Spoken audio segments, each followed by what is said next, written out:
Hello and welcome to the 7th episode of the podcast. I'm your host, St. Miller, here with my co-host, Elliot, better known as GHBE SportsNet and/or GoalHornBender. Tonight, tonight we'll be talking about the Blue Jackets' overtime win over the overtime winner of the Flyers, as well as the Bryce Harper, as well as the Bryce Harper pickup by the Phillies. But before we do that, we'll just be talking about our channels and how we each got started. So, let's start out with you. Just Pat, talk a little bit about how you got involved with starting a Goalhorn channel. Sure thing. So I started out as a Goalhorn channel.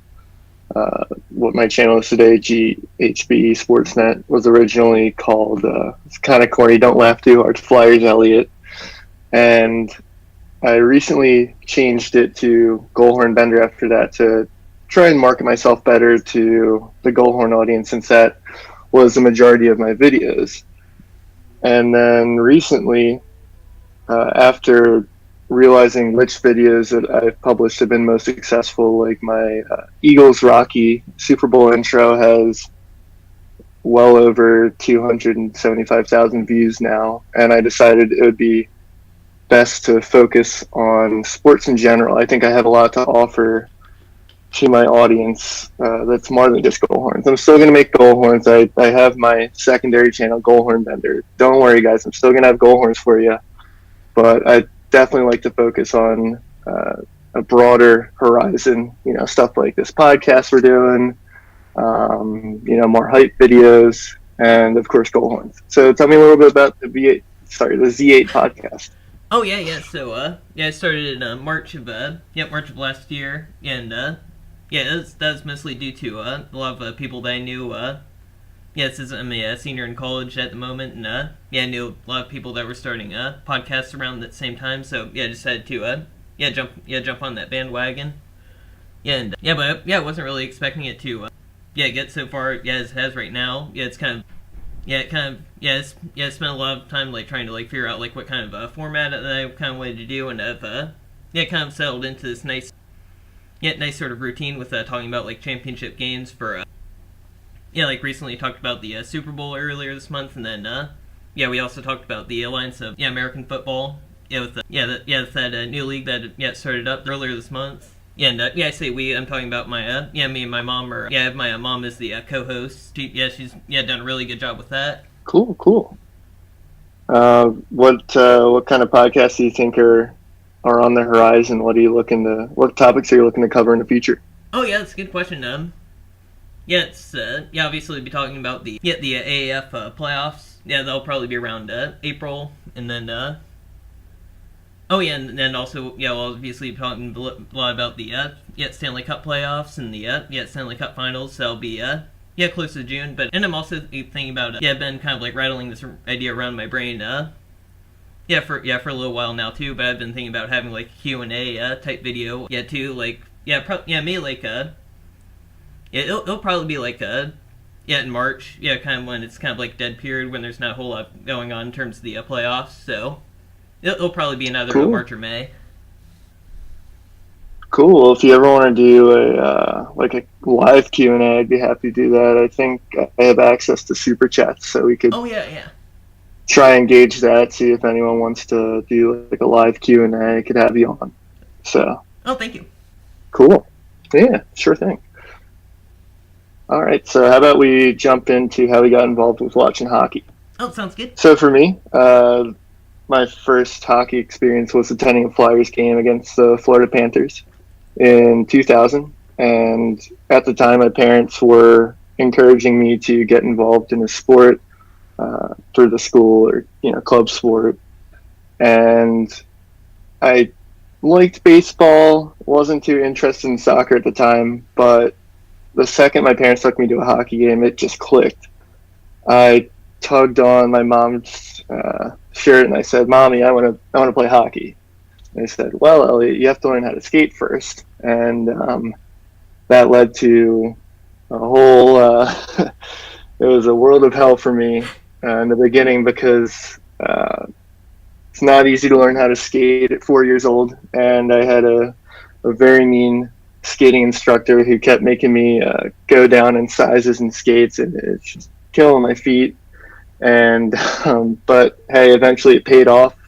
I became a really good skater, and maybe not as good of a hockey player, but I tried. And yeah, I played hockey from, I believe, 6 years old through my senior year of high school, and I still play now, just in a men's league recreationally. So yeah, it's hockey's been a huge part of my life. Oh, cool.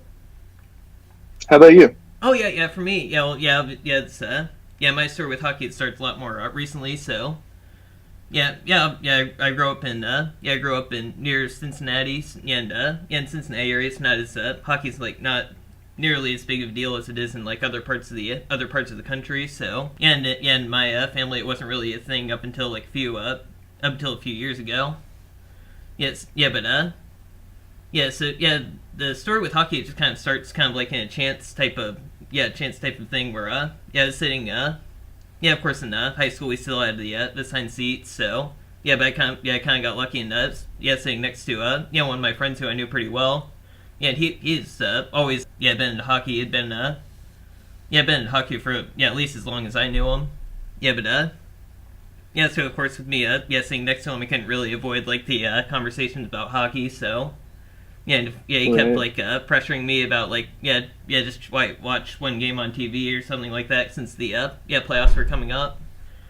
And eventually I was like, all right, fine. So I ended up first game that I watched was between the Flyers and the Penguins. I think that was still in the first round of the playoffs in 2012. And great series. Oh yeah.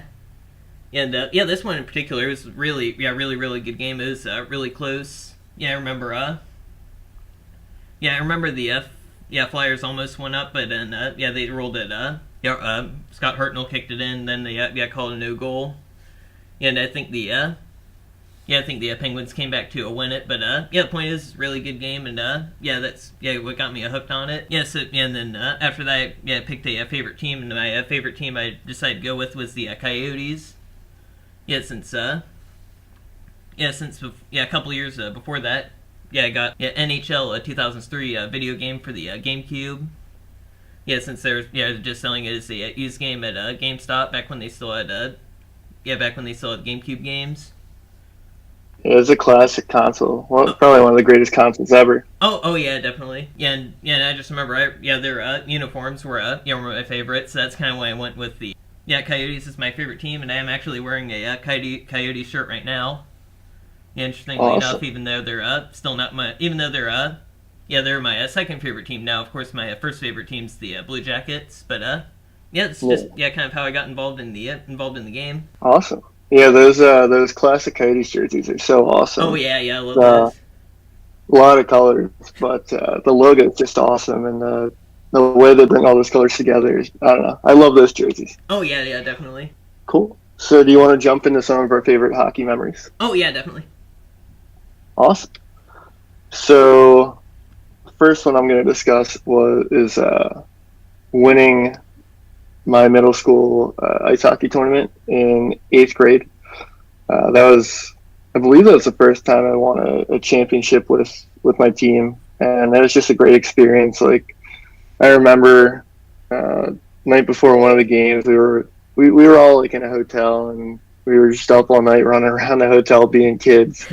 And I remember one of the dads like comes out in the hallway and yelled at me, like, "You have a game tomorrow, like, get it together, take this more seriously." And oh man, the game the next day, I was just dead, and my coach was like, if you don't start skating and moving your feet, like, I'm gonna bench you the rest of the game. Go out there next shift, score a goal. It was a pretty big statement to make there after my coach said that to me. And I just kind of gave him a look like, yeah, try and bench me now. But anyway, we ended up winning the tournament. Got to hold a pretty nice trophy. We all got gold medals.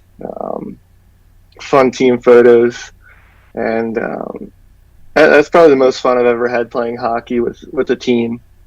And it's just a great group of guys, and just a lot of fun to be around. It was all about the love of the game. My second favorite, or maybe not second favorite, but the next favorite memory I have is attending the Flyers Blackhawks Stanley Cup Final Game 3, where Claude Giroux won the game in overtime. That was just insane. If you ever heard about the atmosphere of an NHL playoff game being insane in comparison to the regular season, being at a Stanley Cup Final game just takes it up a whole nother notch. It is just insane. Like, your ears are ringing the whole time.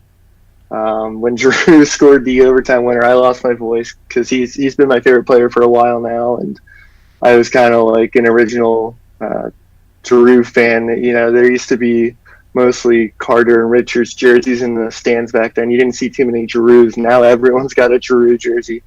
I was the one guy with the Giroux jersey back then, so having him score that overtime winner, and that was really the series when, or not series, but the whole playoff run. That's when he really started to solidify himself as a dominant player in the NHL, and just seeing that transformation for him and seeing it, come out in an overtime goal in the Stanley Cup Finals was just insane.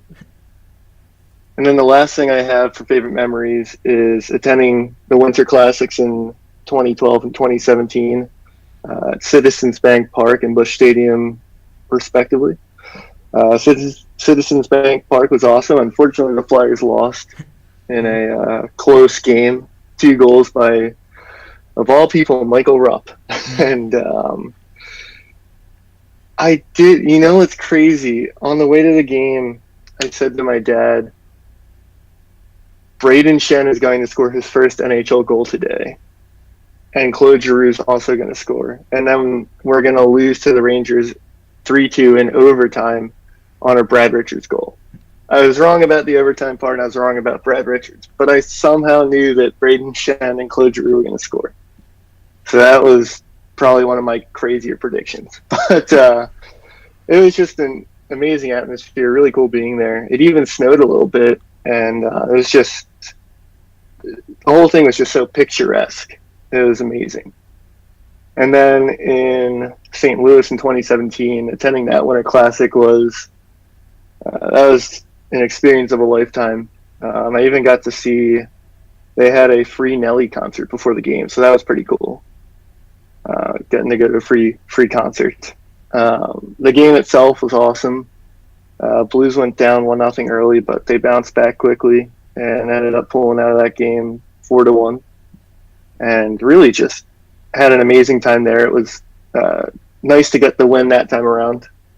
And for those of you who don't know, I'm also a Blues fan. The phrase I like to go with is that I root for them 80 games a season, because when they play the Flyers, I will not root for the Blues.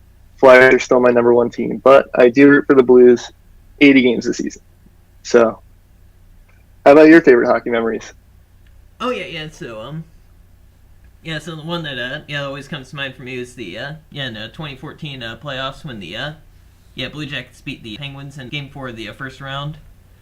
Yeah, because the Blue Jackets just got off to a really horrible start in that game, and they were down 3-0 after they were down 3-0 midway through the third period, pretty much, and they ended up calling a timeout, which I didn't understand that. I really didn't agree with that. Coaching decision at the time. Todd Richards was the coach for the Blue Jackets back then. I just thought it was just wasn't a good idea to use up timeout that early. Now you don't have it in case of any challenges or anything like that. But the Blue Jackets got ended up getting a goal before the end of the period, make it 3-1. Then came back in the second and tie it up, and then they ended up winning it in overtime. Tie up the series at 2-2. That just sticks out to me, because at the time it was the closest that the Blue Jackets had gotten to winning around the playoffs. Of course the Penguins ended up winning the next 2 games, but it still just sticks out to me as a really good memory. And then in 2017, because for those of you who don't know, I'm a reporter for the newspaper here in Bowling Green, and our hockey team's really big. It's definitely the second biggest sport right behind football. Yeah, but yes, in that particular season they made it. Yes, the series right before that they were playing a Bemidji State, known as a really good team, and I honestly didn't think that they were going to be able to make it past them. Yeah, because Bemidji State saw there is at they had the home ice advantage, so I didn't. At the time I didn't think they were going to get through them, but they ended up winning it in 3 games to go into the championship game. Yeah, so that was definitely a really cool memory for me to be able to cover that, and and also with the championship game, even though they ended up losing it in double overtime, it was still a really cool experience just to follow them all the way throughout the season, see them get to that point and to get to the championship, and then that's awesome for sure.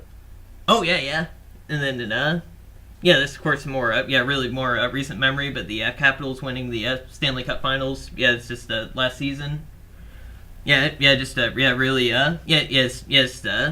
Even though it's kind of like a complicated thing because the Capitals are like my third favorite team, so. I'll root for them when and they're like on national TV all the time. So whenever they're on like the national TV games, I'll root for them. It was really cool to see Ovechkin finally win the Stanley Cup after 14. I think it was like 14 seasons that he was been in the he had been in the league. So if the Blue Jackets and the Capitals play each other in the playoffs this year, are you gonna have a hard time rooting for Blue Jackets over the Capitals? Or I'm definitely gonna root for the Blue Jackets. Yeah. All right, good. Just making sure. But I definitely just enjoyed being able to see the Capitals win it. And then me too. And then 2016. This is in the AHL or the American Hockey League. Being able to see the Monsters. Monsters won the championship that year. Or the Lake Erie Monsters they were called at the time. Now they're the Cleveland Monsters. And that was just a really good sports year for Cleveland. all around. Also with because the Indians made the World Series that year too. Unfortunately didn't win it, but Well, LeBron brought back a championship, so that was nice. Oh yeah, that too. All the LeBron haters who burnt their jerseys when he left would make their peace with him. That's really like the biggest memories that stick out in my mind. Cool. Yeah, going back to last year's Stanley Cup final, I'm totally with you. It was fun watching the Capitals win last year. Even coming from a Flyers fan, honestly, it was just a relief to see someone other than the Penguins or the Kings or the Blackhawks win. To be completely honest, I was just praying that it would be anyone but one of those teams, and luckily it was. And it's so refreshing to see, 2 teams who never before. Crazy seeing Vegas make it there in their first year. I don't think I've ever seen a first year like that in any sport before, so that was wild. Last year that was refreshing to watch. I know a lot of Flyers fans hate Ovi. I love Ovi. I don't like when he scores on the Flyers, but he's an exciting player to watch, and he's got a heck of a personality, and he's a fun time to watch. So I can't help but like him, and seeing him lift that cup and just have a crazy time with it, and go swimming in fountains and stuff during the parade. It was just a lot of fun to watch that. So I'm happy for the guy. Oh yeah. Another detail I should add is I have a lot of family that's kind of like around that Washington area. Even though they live in Pennsylvania, it's close. Relatively close to Washington, so a lot of them are Capitals fans. That was really that's probably the biggest thing was me being happy for them, since actually just by a coincidence we were actually visiting them that exact same week that they won the Stanley Cup. So it's just really cool thing to be a part of that too. Yeah, speaking of which, so I live kind of near the Hershey area for work. And my roommate grew up around there, and he is, lifelong Hershey Bears fan, and therefore a Capitals fan, because he's all the players he grew up watching. Eventually, a bunch of them went up to the Capitals, and quite a few of them won the cup with them last year. And it's funny, he was growing a playoff mustache, the ugliest mustache. If he's listening to this, don't hate me too much, but it was an ugly mustache. But hey, it worked. all that matters it worked. Oh yeah. And yeah, he showed it. He went up to the parade in Washington, or I guess I should say down south, but he wouldn't shave it off till after the parade. But it was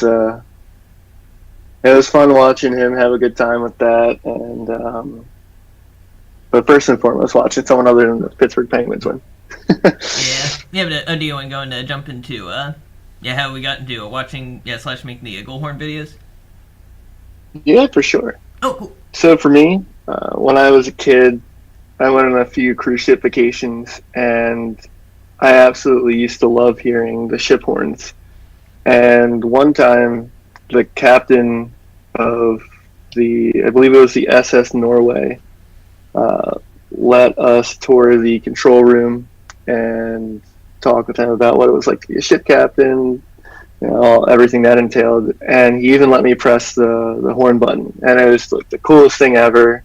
Got to sound this loud ship horn, and my mom has a picture of me pressing it. I'm smiling from ear to ear, and from that moment forward, I always loved the ship horn before that, but it just like became an obsession.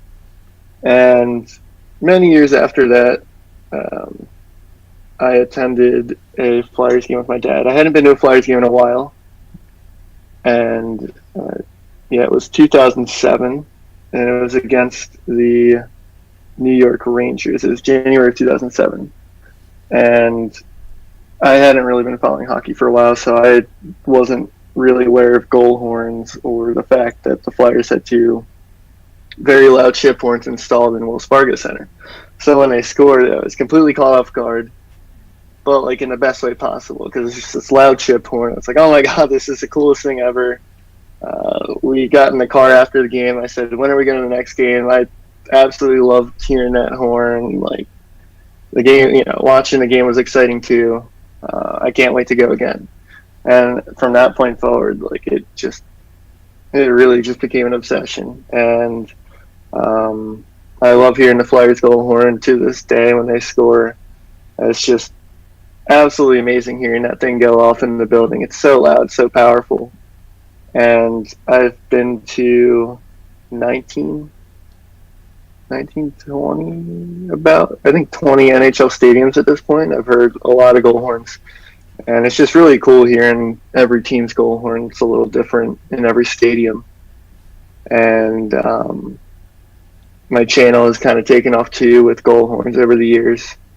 And yeah, that's kind of my story with goal horns. Oh, cool. And you said being to all those NHL arenas, was that one of the things you like kind of set out to do, or were you just like having to be in the area at the time? Yeah, it's actually a good question. It started out with wanting to see a Flyers game in another city just to see what that was like. In 2011, my dad and I and a friend went to a Flyers game in New Jersey. And then when I was touring colleges, I attended my third NHL stadium in St. Louis. And that's going to college out there for a couple of years is kind of how I got into the Blues. I liked them before that because I loved their jerseys. I loved the logo. And I loved their goal horn because it sounds almost exactly like the Flyers. And then going out there and living there for a couple of years really solidified that. I went to a bunch of Blues games while I was out there. And then while I was out there, I went with a friend to Nashville, making it 4. And then when I moved back out here, I finished off college in Pittsburgh.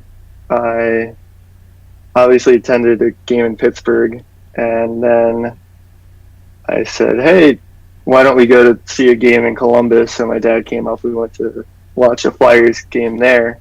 And then on our ride back from that, between that I wanted to see a game in the Coliseum before I thought, they were going to demolish it or make it no longer functional for hockey. But now the Islanders are kind of back there. So much for that. But at the time, it seemed like that was going to be their last year there. and I wanted to see a game in such a historic arena. So on the way, on the way back from Columbus, I said, why don't we go to all 30? And now it's 31 by the time it's 30. So why don't we go to all 30? It would be awesome. Like, yeah, how I started watching the GoalHorn videos. Okay, cool. Go for it. Yeah, so then summer summer 2016. I think I was listening to I was watching one of the NHL highlight videos, and happened to be showing a Flames goal. That was being scored in I heard the goal. Yeah, of course, the GoalHorn on the background. Even though I'm not a Flames fan, the Flames GoalHorn has always been my favorite. And so I just tried to look up on YouTube, see if anybody had uploaded like just the horn, without any of the talking or anything like that in the background. And I was going to be lucky if I thought I was just going to be lucky if I found just one video about it, but no, there's like just tons of GoalHorn related content. I was definitely surprised at how big that community was. So the first video, so the video that I came across was by NHL Horns and Songs. He's had a channel that was that had been around for a long time, and speaking of NHL Horns and Songs, I actually still have him as a contact. I just reached out to him the other day. Oh, really? Yeah.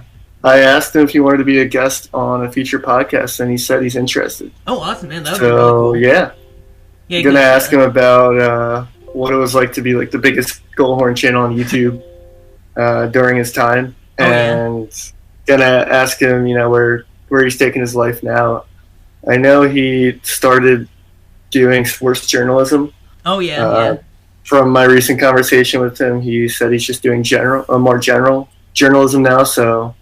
Yeah, for all you GoalHorn fans out there, keep an eye out. He'll be on a future episode here in the near future.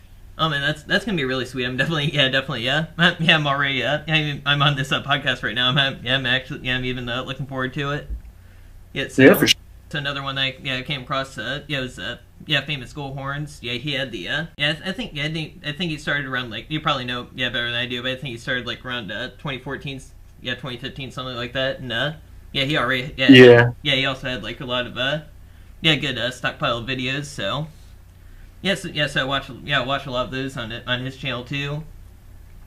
And then after that I also saw now known as N2B GoalHorns. Back when I started following his channel, he was Not Too Boring GoalHorns, and I really like his channel too because he is not only the NHL GoalHorns, but he also has like all the minor league GoalHorns with the AHL and the ECHL, and then he also has a lot of the junior hockey GoalHorns too. So I like his channel just for the variety of all the stuff.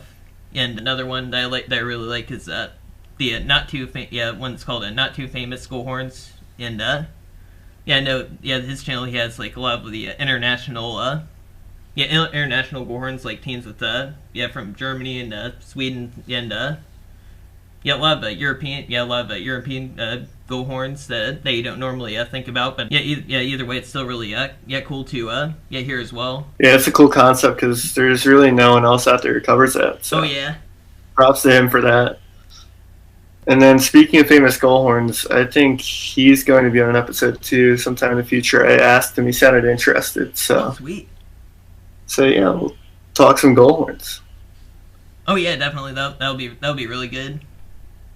Yeah, I'm gonna ask him kind of how he got into it because that'll be interesting to hear, especially since I believe he's the biggest GoalHorn channel on YouTube at this time. Yeah, that sounds about right. I believe he's got 20,000 subs or just about. So yeah, props to him on. Doing such a good job. Oh yeah. Oh, and actually, another thing I was wanting to ask. Just thought about like during the Blue Jackets game, but I just think so. Yeah, obviously you've had a channel around for a long time, and I just wanted to ask, what's the weirdest comment that you've ever gotten? Yeah, I mean, like, weirdest comment. Yeah. Oh man, I got a pretty weird one recently. Let me look. Okay. I get at least one weird comment a day. I'll get a notification on my phone, and I'll kind of just scratch my head and be like, how do I even respond to this? Because I don't even know what to make of them sometimes. Oh man.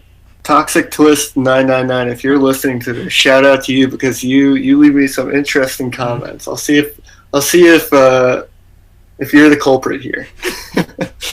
I get some comments in German. That's kind of fun. Oh yeah. I don't know if I would call it weird because I do make some like German soccer videos. I actually spent 3 months living in Germany in the summer of 2017. Oh, okay. And took 3.5 years of German in college.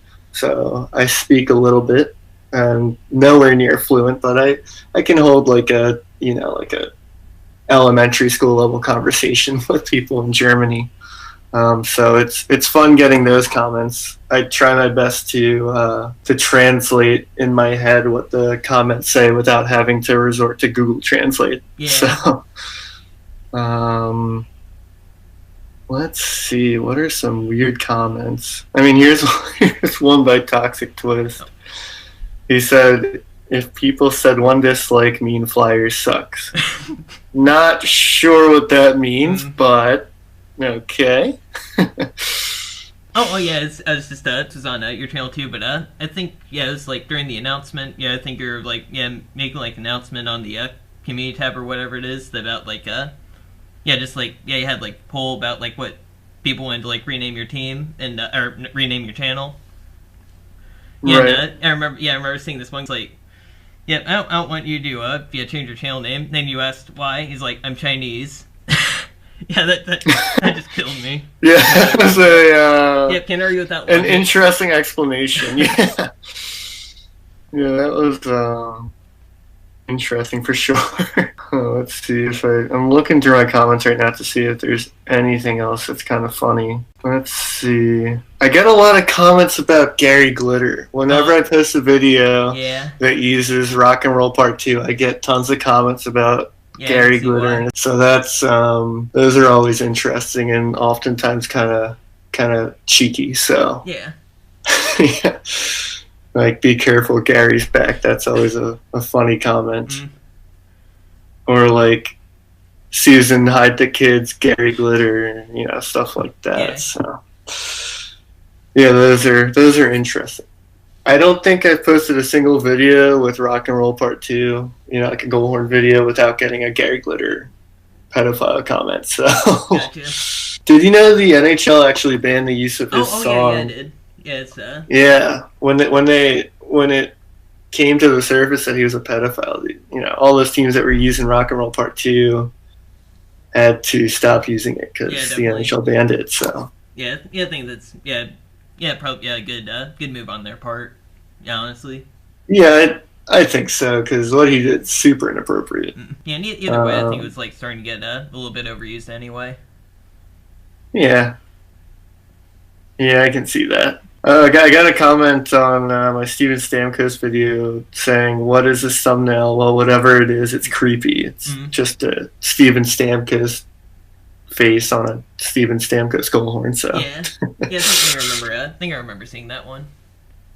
Yeah, I'll have to keep looking. I'll just mention in the middle of our podcast if I see anything else that's funny. Oh, no problem.